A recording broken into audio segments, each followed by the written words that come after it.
I want to talk a little bit, too, about developments here at home, specifically what the president is doing around elections here in the U.S. We expect a primetime speech from the president on Thursday evening that is going to be focused on election results. You've, of course, been hearing from both senators from Georgia in the last 24 hours about the results of their elections. What would you say to the president? Are our elections free and fair? I think they are. It doesn't mean we can't work on doing better. Most Americans like voter ID. It's already law that you have to be a citizen. It's a worthy discussion to ask states, how do you verify that? But we should be looking forward, not backwards. The fact is, if you look at Georgia, Arizona, Wisconsin, Pennsylvania, Michigan, during the 2020 election, I believe the primary factor in that election for why Joe Biden won versus Donald Trump was that he asked Republicans not to use mail-in ballots. And yet the Democrats were using mail-in ballots, and that what they were able to do is they ran up the score legally. And Republicans were being told not to vote early, and so they were able to get low propensity voters out.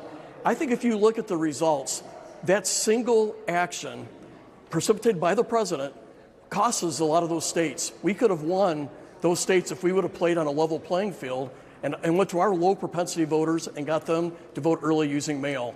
I just think we're missing the boat here. It was not a fraud. It was the Democrats taking advantage of the rules legally and the Republicans unilaterally not doing it. And I think that's the point that the president's missing.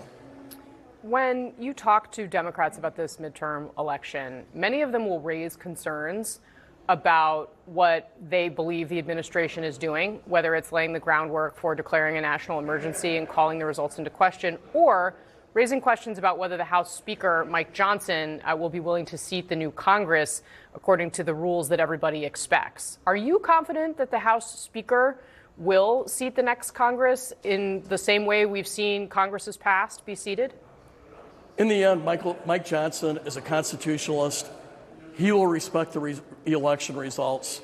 And just say, hypothetically, if he did not, there's enough Republicans who would stand up and insist that we follow the rules that we've done for 250 years. It's very important that we respect the election results and we respect those who win. And after the election, you stick your hand out, you shake hands, and you promise to work together to the best of your ability to solve problems. And so we work hard in a campaign, then you shake hands after the election. I believe Mike Johnson will do the right thing here, no matter what the outcome of the elections. And are you confident that every member of the Congress right now, even given all of the doubts the president is sowing, is every member of Congress duly, freely, and fairly elected? Did they win their seats fair and square? I believe they did. And normally after an election, the governor, they authenticate the results or certify them, and that's the law. And so I don't think we go backwards and second guess that. I always think we should consider how we can make them safer and better, more secure. But I do believe everybody who's been elected, they've been rightfully elected, and they're serving as their constituents want them to serve.